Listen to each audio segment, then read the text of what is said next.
యేసయ్యని కొలుస్తున్నా కానీ ఆ యేసయ్య చూపించినటువంటి తగ్గింపు స్వభావం మనలో లేదు. మన కుటుంబంలో ఎవరైతే తగ్గింపు స్వభావం ఉన్న వాళ్ళు ఎలా ఉంటారంటే ఎదుటి వ్యక్తుల కొరకు ప్రార్థన చేస్తారు. నేను మరలా అడుగుతున్నా, మొన్న అడిగా, ఎదుటి వ్యక్తుల గురించి ప్రార్థన చేస్తున్నారు. ఇన్ని క్రిస్మస్ పండుగలు అయిపోయినాయి కదా, ఇన్ని క్రిస్మస్ పండుగల్లో కోడలుగా ఉన్నటువంటి నీవు ఏ క్రిస్మస్ పండుగ రోజైనా మా అత్త ఆరోగ్యం బాగుండాలని దండం పెట్టిన మహాత్ములు ఎవరైనా ఉన్నారా? అంతే అంతే. సరే, పురుషులకు వద్దాం.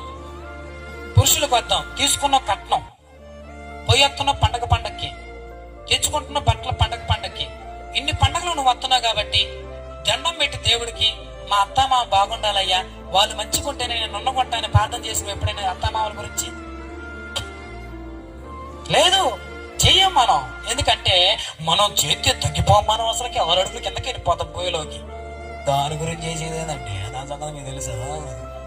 అసలు తెలుసా దాని సంగతి? మీరు స్టేజ్ మీద వాక్యాలు చెప్పడం కాదు, ఇంట్లోకి తగ్గు చూడు తెలిసింది అంటారు మీరు.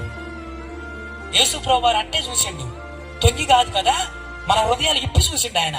ఇప్పు చూసినా కూడా మనలో ఏమాత్రం తగ్గింపు లేకపోయినా కూడా వీళ్ళలో తగ్గింపు రావడం కోసం, వీళ్ళని పరలోకాన్ని చేర్చడం కోసం ఆయనే తనకు తాను తగ్గించుకున్నాడు. ఈ రాత్రి కార్యక్రమంలో ఎప్పుడు నీ కుటుంబంలో పండుగ వచ్చిందంటే నీకు నీవు తగ్గించుకోవాలి. ఎవరిని చూసి తగ్గించుకోవాలంటే నీ భర్తను చూసిన తగ్గించుకోవటం కాదు, నీ భార్యను చూసిన తగ్గించుకోవటం కాదు, నీ చుట్టుపక్కల వాళ్ళ గురించి తగ్గించుకోవటం కాదు. మనుషులందరూ కూడా దేవుని పోలికగా ఉన్నారు కనుక ఆ మనుషులు దేవుని చూసి ఈ దేవుడు నా కొరకు ప్రాణం పెట్టాడని ఆ ప్రాణం పెట్టిన దేవుని కొరకు నువ్వు ఈ రాత్రి కాల సమయంలో తగ్గించుకోవాలి. అలా తగ్గించుకోగలిగితే ఏ కుటుంబంలో గొడవలు ఉండో, ఏ కుటుంబంలో ఇబ్బంది ఉండదో, ప్రతి కుటుంబంలో కూడా సంతోషకరమైనటువంటి వాతావరణం మనకి నెలకొల్పుతుంది.